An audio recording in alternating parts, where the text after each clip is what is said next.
What's going on, Ambitious Vet? Welcome to episode number 70 of the Ambitious Vet Show with Army combat veteran, two-time Tedx speaker, and founder of World of Dog Training, Ryan Matthews. Welcome to the Ambitious Vet, where we believe if you desire more, you have to become more. My name is Chris Hoffman, Marine Corps combat veteran turned passion-driven entrepreneur. On this show, I dive into the trenches with today's top military veteran thought leaders and subject matter experts who know what it takes not only to pay the bills after the military, but really make an impact. You're going to hear great stories, some failures, and some golden grenades that are going to empower you to execute on what matters most in your life right now.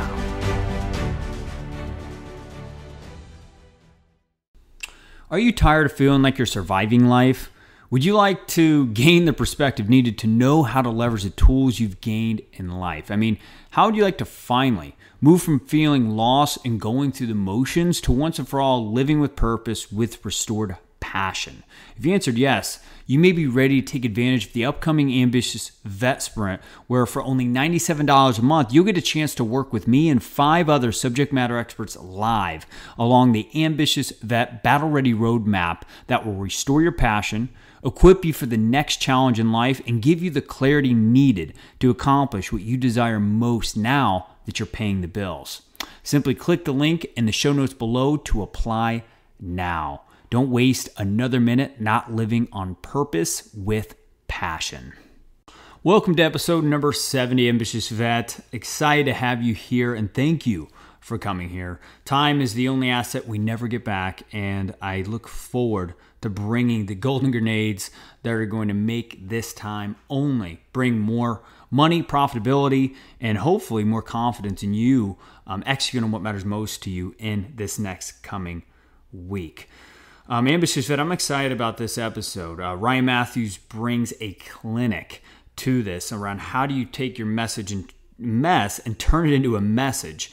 And I want you to really listen for how his biggest failure in life happened at his peak when he had TV commercials and, was just a public eye, and how his public reputation came crashing down overnight. Listen for what he learned from that, and also how you as an ambitious vet can learn lessons and find lessons along the way. Also, last thing I want you to listen for is just his acronym that he created that you can train any dog in and also yourself in, and consistently just building confidence and effective execution in your life, career, or business. So without further ado, let's go ahead and introduce Ryan Matthews. Okay, so Ryan Matthews is an inspirational speaker. He's an author and decorated veteran who trained in elite Army canines and then brought his experience to the civilian dog training market. He has successfully trained over 3,000 dogs using his proven formula RCTR that works for any dog of any age. Ryan is passionate about sharing his gifts and talents to transform the lives of others. He accomplishes this through his companies of World of Dog Training's online training videos, Peace of Mind hemp products for dogs, and his persona brand, Survivor to Thriver. Ambitious Vet, if you've got your mental notepad or your physical notepad, let's go ahead and dive into the trenches with Ryan Matthews. Are you there, brother? I sure am, Chris. What's going on, man? Oh, man, I'm blessed, man.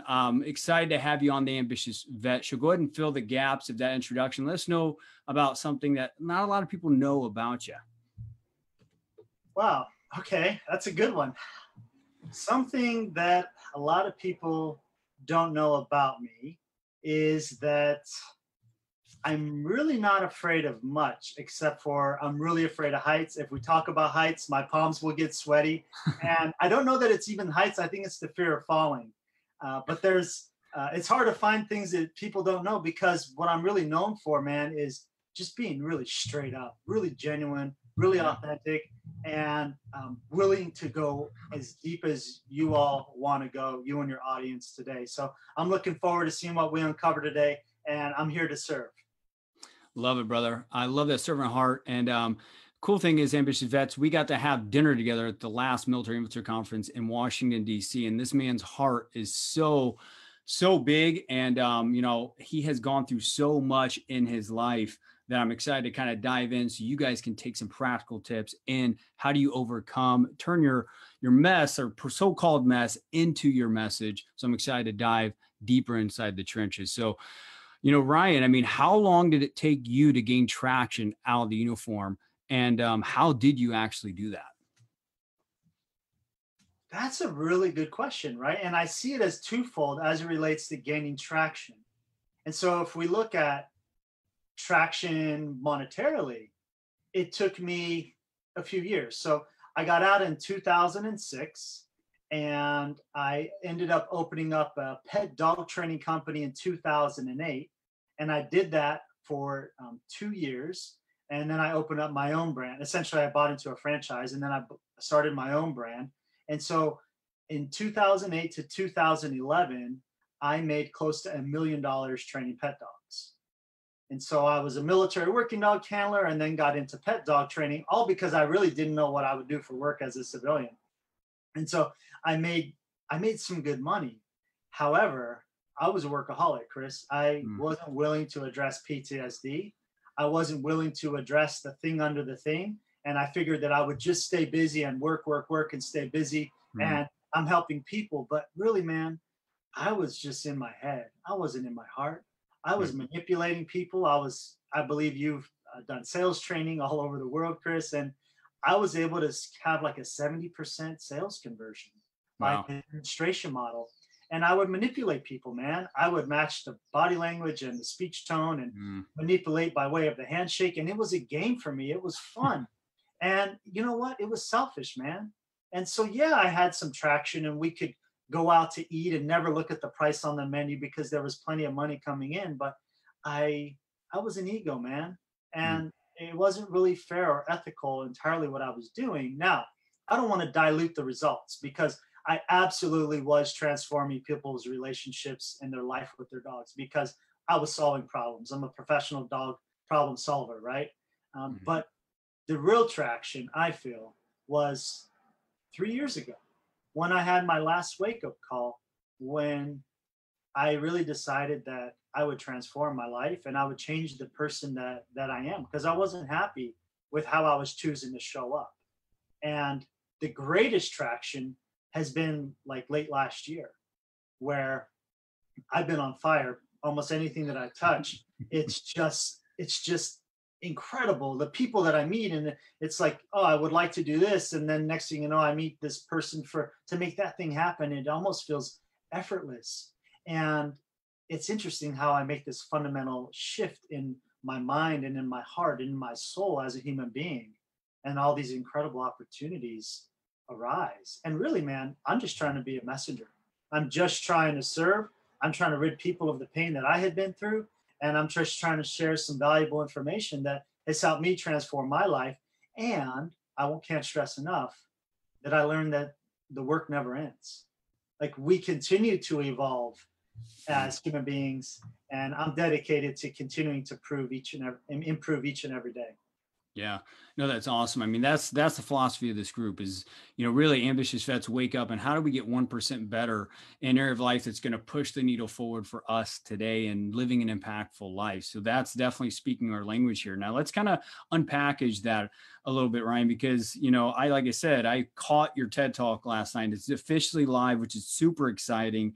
And it's cool how like you use dogs to kind of, really just heal your own post-traumatic stress and create your own acronym to kind of contradict post-traumatic stress disorder. So kind of walk us through, that process and kind of how that acronym that you've kind of created that allows you to consistently, push the needle forward in your own life. Right. Well, it was years ago when we had a business partner and I had looked to franchise what we do with dog training. And it's interesting because with dog training, probably like other things where it's a service-based and you're teaching someone something, it's a lesson that you give them. There's like this flow in this dance that happens. And now the expert or the master of the craft doesn't always know what the magic is. But as we wanted to franchise, my business partner's like, well, you can predict when the dog is going to break the stay. Well, how can you do that? I'm like, I don't know. I just feel it. Well, that required me eventually to sit down and create manuals as we wanted to franchise and spell out exactly what is a system that will work to train any dog. And if this was just, I was just doing the same thing day in and day out, but I never really boxed it up into a pretty package that you could say, apply this and it'll work for any dog. Yeah. And so that's where RCTR was developed, was through wanting to franchise and have something that's repeatable and scalable. Yeah. So I love that. And, I think I talk to ambitious vets day in and day out right now, and I tell them anything, if you got to duplicate yourself, you've got to, figure out the end result and reverse engineer it and develop those systems and processes and stuff like that. And sometimes it's not the sexy thing to say, right? Sometimes it's like, we just want to get out there, be in the trenches and keep moving forward. But, to your point, I think systems and processes have things start happening almost effortlessly, because you're creating a system that all you got to do is plug right back into the system, and it out poops like an effective or an ineffective result. And you just got to go back and fill the gaps. And it sounds like you have done a pretty good job of that. So I applaud you for that. So brother, tell us about the failure, because one of the biggest things that, we learn most about, which I'm sure you can relate to this, man, being a guy, that has the story that you have that have taken you to where you are now. We learn most through failure. So what was your biggest failure along the journey? And then what did you learn from it? There's been a good amount of failures, but you asked the qualifying point where you said the biggest failure. And so I'll highlight the biggest failure. Again, there's been plenty of failures, but we'll focus on biggest because that's what you had said. And so the biggest failure was actually at my peak. And so it was that self-sabotaging or what, I don't know, but you would think so. And so let's go back in time. We're going to go back to 2011. Now in 2011, I had this dog training company where I was, there was a wait to work with me. You had to wait about a month or so to work with me in person. And I was charging a good amount of money. And I had commercials on TV, and I had a huge facility, and I had a team. And I was really having fun, man, making money. I didn't really come from money. And so making all this money, it felt good. It was feeding me. And it felt really fun to see the results for the client as well. And I remember that I woke up one morning and I threw up something clear. And I knew something wasn't right. Now, I had stomach pain for 5 months prior, but I was in denial. And it's just work, right? Well, I went to the VA, Cheyenne VA, and it ended up being stage 3 colon cancer. Now, I share that, but it's not the biggest thing, and nor was it my wake-up call either. Within not too much time, I ended up having my first round of chemo, and I went through 6 months of chemotherapy. However, on the first round of my chemotherapy, it was the 4th of July, a day that I was the kind of combat vet that would put the sign out in front of my yard saying, combat vet, don't do fireworks, right? Or I would go hide in the mountains, right? And again, we're talking to vets. So I just want to point out that I no longer do that. I am now in a position of the only way through the uncomfortable things for myself is to be through it, right? So I gradually expose myself to the things that I don't like, such as the fireworks, right? Anyways, on the 4th of July, I ended up having a widowmaker heart attack. And they call it a widowmaker because you're not supposed to survive it. And so May was the cancer diagnosis. July 4th was a heart attack. But again, I needed my drug. And so I couldn't be without work. And so the cancer and the heart attack weren't my biggest mistake as it relates to me ignoring myself, because I was just work, take care of clients and a bit greedy, right? Which there's lessons in that for sure. But the next lesson, I was very naive to. And I was ignorant to the fact that I needed to slow down, that I needed to do self-care, that I needed to put myself first, and that I needed to address some unresolved issues that I've had since childhood and thereafter. But I wasn't willing and able to do that because I was just interested in staying busy, and then making some money was how I justified it. And it was August, which was the month after the heart attack. I went back to work, and then that's when the biggest mistake that I had ever made was. And what happened, it was in my dog training facility. I had a Belgian Malinois. Now, if you guys don't know what that breed is, and I know it sounds funny and it's even harder to spell, the Belgian Malinois is like a German Shepherd, but on 5-hour energy and a crocodile. They're kind of nuts and super hyper. We use them for military, and law enforcement uses them as well. And I had this Belgian Malinois, and she had a little sore on her paw, and she kept licking it. Now, I don't know a whole lot about health and medical type of stuff, but my logic was that a wet wound won't heal. I think that's kind of common sense. And I went to put a muzzle on her so that she could not lick the wound. But when I put the muzzle on my dog, she protested. She was not conditioned or used to wearing the muzzle. Well, when she protested, she charged after me. And she charged after me. It was like everything got real quick. I had to face everything that I had ever been through in this moment. And it was like all these frustrations for everything that I had ever been through came crashing down in this one instance. And I acted out of fear. And some of you, unfortunately, listening may know that sometimes out of fear will be anger or even aggression. And that's what happened. When my dog charged after me, I tossed her numerous times, and I struck her with even a closed fist. And I was not trying to hurt her, but I was just reacting out of fear. I couldn't think straight. And it was done in front of my office manager. It was caught on my security cameras. And I ended up hiring an attorney because the office manager turned me in for animal cruelty. And I knew that nothing bad had happened, like as it relates to the dog wasn't injured. However, I got an attorney just to be safe. And she watched the video and she's like, "Oh man, don't worry about this. You'll be fine. We'll do a donation to a shelter and, do some PR. You'll be fine." Well, within 24 hours, I turned on the TV, and there I am, and there's my training facility all on the news. So this was on the news. I was on the front page of the newspaper. I remember my ex-girlfriend at the time would go to work early so that she could take the newspapers away from her work so they wouldn't see me on the front page. I remember she would get up early and steal the newspapers from the neighbors so they wouldn't see my face on the front of it. This was back in 2011 when newspapers were a little bit more popular. And I lost everything, man. They took my dogs, which that's the part that hurt the most. I lost my business. I went to jail for a month. And I know you have a lot of ambitious vets, so I will share one thing, and that is that even though that business was demolished, it was all over the news, there's negative press about it, I still sold that business for $115,000 cash because my numbers were so good and I had documentation. And so for those ambitious vets out there, it's really important to have documentation and do things legitimately, have a great bookkeeper, because if I hadn't had those numbers and incredible profit and loss, I wouldn't have been able to sell that business. But the numbers were just so attractive, I was able to sell it.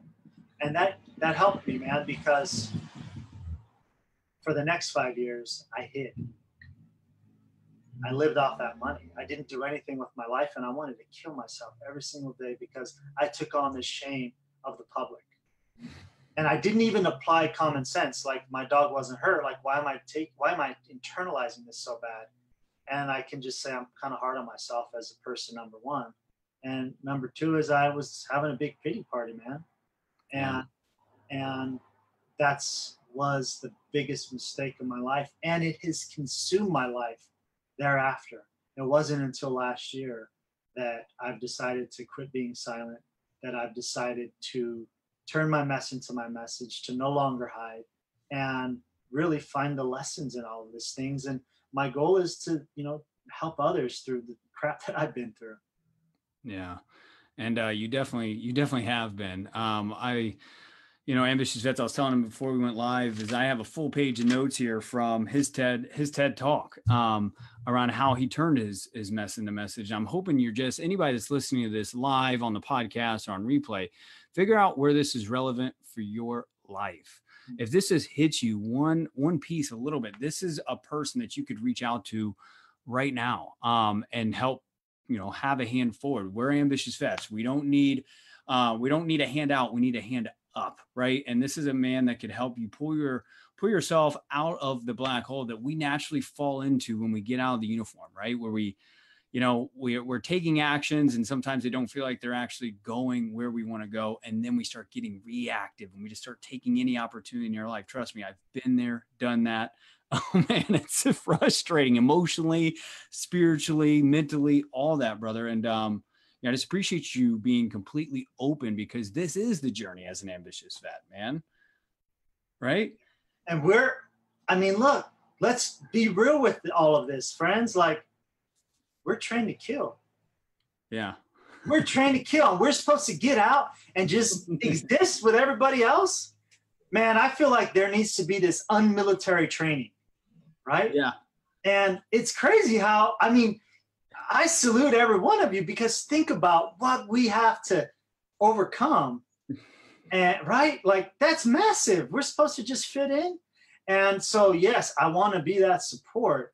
And, vets are so in my heart. Dogs and vets are the two things I'm most passionate about.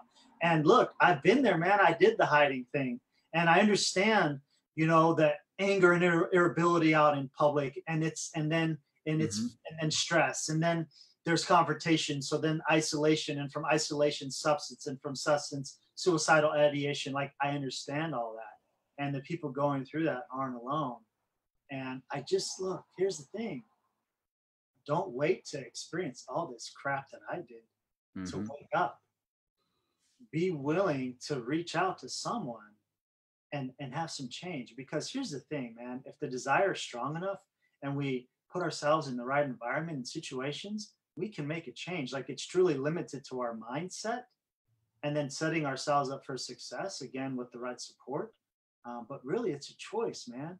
And the beautiful thing about life is, I talk about in the second TEDx talk, the line is, the beautiful thing about life is in any given moment, we can change. Now, it takes a choice and a lot of discipline and determination, but we can each make a change right now, a decision, and change it for moving forward. Yeah.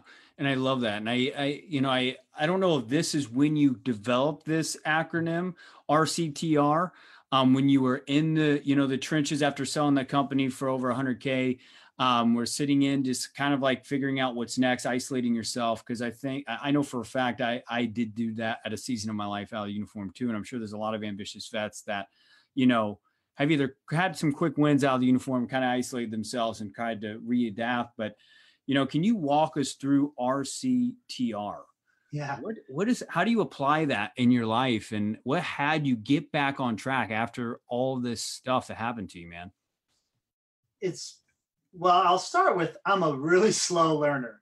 And so it took me, friends, it took me 35 years to become a man. I'll be the first one to tell you, I've been a boy for most of my entire life. Yeah. Okay? And it wasn't until I started to really do the work on myself. And then I began on interviews, they're like, well, how'd you do it? I'm like, I don't know. I just did a bunch of stuff, but I'm like, well, that's not really working. So I packaged it into, okay, well, here's some of what it takes, right? And so RCTR was developed from repetition, consistency, timing, and reward. And that's the secret training method to train nearly any dog. It's going to work 99% of the time. The only time it won't work is for a dog that has a neurological defect. Okay. So it's RCTR, repetition, consistency, timing, and reward. Now, Chris, you're a business guy. I'm a business guy, and you have a lot of business people in your tribe. And so I feel drawn to share. The reason why I packaged RCTR is positioning. And so what I'm doing from a business standpoint, I am saying that I am I am Caesar's, I think, the authority in the field as it relates to dog training. So I'm positioning myself as one of the top authorities in the field. And then what I'm going to do, and I haven't done it yet, what's next is I'm saying, yes, yeah, I know dogs, this and that. And now Ryan has this crazy story. I also know a little bit about people. Now, let me share with you what I know about people. And so right now, my team and I are building this dog platform as it relates to multiple books, multiple TEDx talks, TV show, and go out at the highest level because, Chris, I was forced out back in 2011. Hmm. I was forced out of the industry. And now I'm like, no, I go out on my terms. And more importantly than me saying that out of my ego is me going out with leaving something, because I have a genetic mutation, right? So technically I should be getting cancer again. And so I'm creating things to be left for when I transition, whenever that may be. And so that's also part of it. But again, establishing myself as a master, not an expert. I think masters are higher than experts because masters continue to learn. Experts stop and say, I know everything. And so position myself as a master in the field, and then we can do whatever we want thereafter. And so that's what I'm doing professionally. And so because I want to get into working with people in time, I used RCTR on the TEDx stage to say, look, it doesn't just work with dogs, it can work with people. Now, I just went on a whim, Chris, and I'm like, this makes sense in my very basic common sense brain. Like, I'm not the sharpest guy. I just surround myself with the sharpest people. And, and I was reaching out to psychologists, and I was like, this is what I believe about dog training, and it works. Thousands of times I've been able to duplicate it. But I'm kind of feeling like this works for me in my transformation and working through my own PTSD. By the way, not all related to combat. And they're like, yeah, this is aligned with current behavior and psychology practices. I was like, no way. They're like, yeah. And then they were breaking it down for me. I was like, oh my gosh, this is way more profound than what I had known. And earlier you and I had talked, and I was like, Chris, I almost feel like sometimes I have like angels on my shoulder, which I think we probably all do if we tap into it. And so but earlier I was like offline, I was like, it's kind of like dumb luck. And that's also the angels saying, right, of how it shows up for me. And so that's how this psychology thing played out. I was like, it was just a guess. I wasn't sharp enough to figure it out, but I guess I was, right? But I use validation through psychologists. So interestingly enough, I have psychologists endorsing RCTR as a way to apply for people to overcome trauma as well, specifically PTSD. Yeah, that's impressive, brother. And I acknowledge you for going out there and making that happen, because it's another avenue for someone to be like, yeah, cognitive behavioral therapy, social peer groups and stuff like that isn't calming down this intensity. Like, I sat down with one of my best friends I served in the Marine Corps with last night for dinner. He's like, man, I still have this intensity when I communicate. And like, he's like, well, I guess I'll go back and do cognitive behavioral therapy again and try to rationalize these thoughts. And I'm just like, man, like, why do you continue to do the same things to get the same results? And I know that's a simple principle, but even kind of changing it up and kind of plugging into an acronym can reshape your behaviors and reward it. Me and my better half, Maggie, we talk about all the time that, if we're going to grind, if we're going to create these results, these metrics is this week inside of our business and our life, because we track metrics in our personal life too, where it's like, we're going to bribe the idiot. We're going to purchase our next quarter cabin trip. And that's how we shape our behaviors, man. And through repetition, tracking metrics but also, I just think it's always good to try new things and to kind of like push the ball back over to you. I mean, I think any ambitious vet that's listening to this on the podcast, live or on replay, I just think it's really important to understand that when you feel like you have something and you feel like you have something, like, Ryan has something with this acronym, he's been sharing it with the world on the TEDx stage and even other places as well, is always figure out what are the people that have a bigger audience that you could tap into, of professionals, of people that may outthink you, because I'm a Marine too. I'm not that smart either. So how can you plug into people that have a bigger audience or have more resources for your idea or your passion project, your next mission, to kind of get going a little bit quicker? So I acknowledge you for pouring all that wisdom out, man. I just want to make sure these ambitious vets are getting the nail on the head. So, brother, back to you. What is the thing you're most passionate about right now in life after the uniform? It's what I had shared earlier. It's dogs and vets and helping people with transformation, right? And so the reality is that I will be making my exit from the dog industry here in a couple of years, but not until the empire is established. And like I had shared, I'm only going to stop, kind of like, get the championship and then retire, right? And so not until, I've done the 2 TEDx talks related to dogs, so I'm cool there. I have my second book coming out about dogs, which is about dog training and then how those dog training principles can apply to our own life. And so then the only other thing that's going to be after that would be the TV show, which is currently on hold, and then creating an online evergreen model, which I encourage all your ambitious vets to do at whatever their master's at. And so really, I'm just waiting on that evergreen subscription model and the TV show. And then I'll likely be making the exit. And so dogs will always be in my heart and I will always give back somehow, some way. But what I really enjoy, man, is serving people, figuring out what's going on with them, and then solving the problems together. I love solving problems. And so I just started recently working with people on, I don't call it coaching, I call it consulting, because I'm not the type that wants to take forever for the answers. It's like, tell me what's going wrong. Let's have you try to come up with something a little bit, and then let me just tell you what's going on and get out there and start doing it. And so that's my approach. It's, not totally coaching, right? But I'm really having a lot of fun with that, and I'm super passionate about that. And the other thing I'm really passionate about is just getting out here and sharing and seeing what's landing with people and how they can relate. And man, some of these people, they're like, you changed my life. And I'm just like, what? Like, how's that even possible? I'm honestly I'm completely, totally regular guy. I'm so regular and ordinary, but I don't think like anyone else. That's where I'm different, is I believe in limitless potential and possibilities for all of us. And that's the only way I'm different. And it just blows my mind that I can have that kind of impact. And it finally feeds my soul and my heart, which I never even knew that was a thing years ago. Yeah. Yeah, it's awesome. I mean, like you said, from the beginning of this, you got out of your mind where PTSD is, and you got in your heart where your passion is. And like, I no wonder why things are kind of rocking and rolling. It sounds like, any ambitious vet that reaches out to you, I mean, they're going to be able to figure out how to get connected to their heart. And, this tribe's all about going from warrior made to passion driven, not warrior made to overthinking the process. Right. So, I love that, man. That's right. That's right. Oh, so man. Tons of golden grenades here, but I just want to point out, like, man, we got a tradition here. So what are some 3 golden grenades that you could drop in immediately right here to, kind of inspire, equip an ambitious vet to take immediate action in their life that, they just want to be known for something out of the uniform? What would be 3 golden grenades you could drop into this show right now? So one that came to mind as it relates to the thing we were just mostly really talking about is an exercise that I learned at a retreat. And it's going to feel really awkward. And in fact, I did this with another man. It was a group of men in a retreat, and we hugged another man for 3 minutes.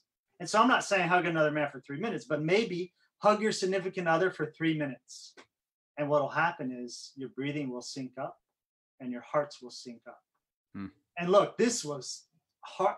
I remember, Chris, holding my ex-girlfriend. She was my ex-wife at one point. And I remember holding her and praying to God while I'm holding her to have a feeling. Like, I was like, please, Lord, please allow me to feel something. Nothing came, man. Nothing came. And that's the truth for a lot of us vets. And you know what? The reason why? I wasn't open to it, man. I was too scared of getting hurt. I was too scared of losing something again. And you know what? We got to rip that chest open. So I want to encourage people, golden grenade number 1 is rip that chest open, be willing to connect and be vulnerable, get over it. Don't listen to that little voice in your head, and hug your significant other for 3 minutes. Time it.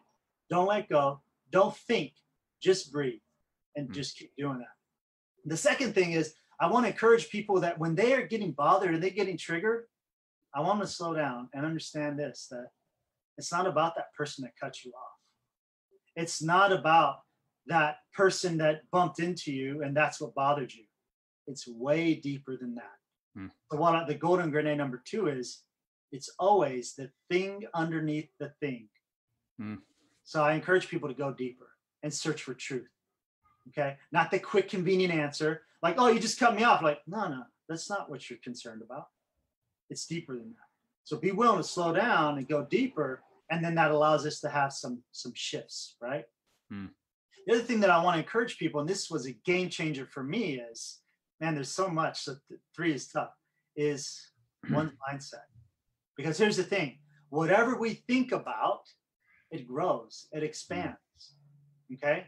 And I was such a negative person, Chris, growing up. I had a chip on the shoulder. I would mad dog people. I'd bump into people. And guess what I get back? I got the same thing back.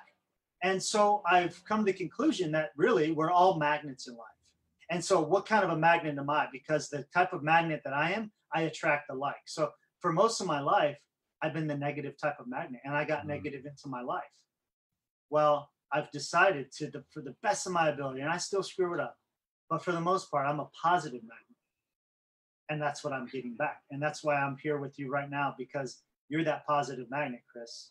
Yeah. And that's how you and I had connected, because like attracts like. And so I want to encourage people, remember that we are all magnets, and think about the type of magnet that you want to be and attract, because whatever you're putting out is what you're going to get back, man.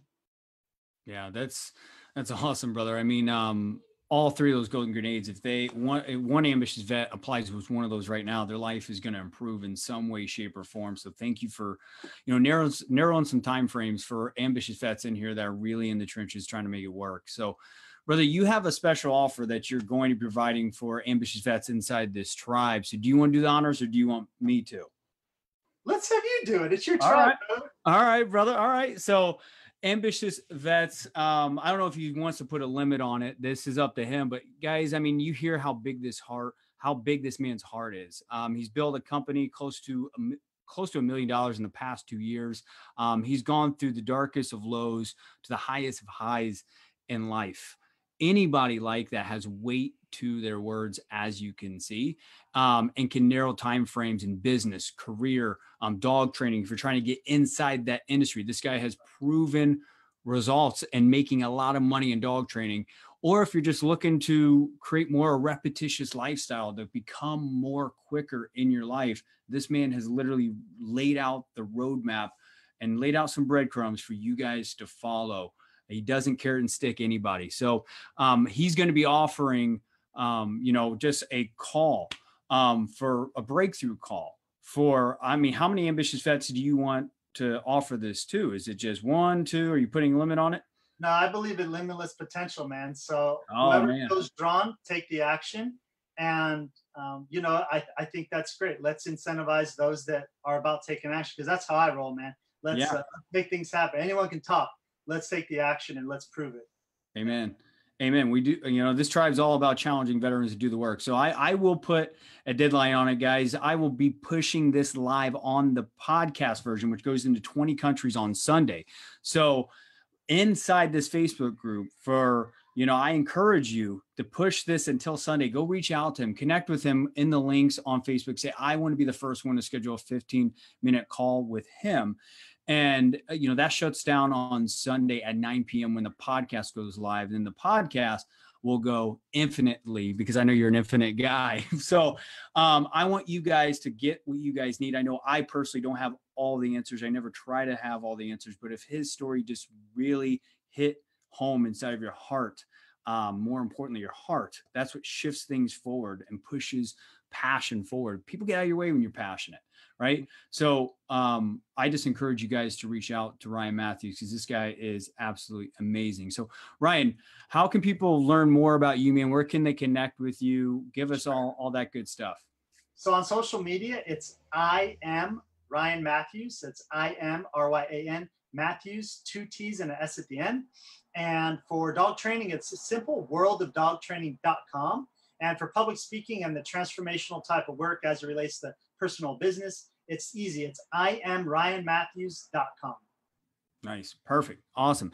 So, brother, I just want to go back to you and acknowledge you, man, for who you are for our community, man. I mean, just from that hour and a half dinner that we had, and all those ambitious, that Andy Weens was present, Stephen Cullen, all these amazing veteran entrepreneurs sitting on that dinner, your heart rang true, man. And you were just so there to serve, and who you are in our community, man, that consistently is always looking to equip people to get to where you are. Let's acknowledge you for who you are for our community, man. It's absolutely amazing.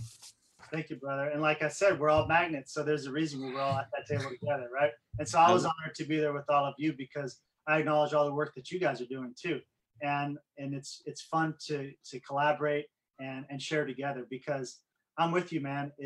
I don't claim to know everything, but together as a community, as a collective, we'll figure it out together.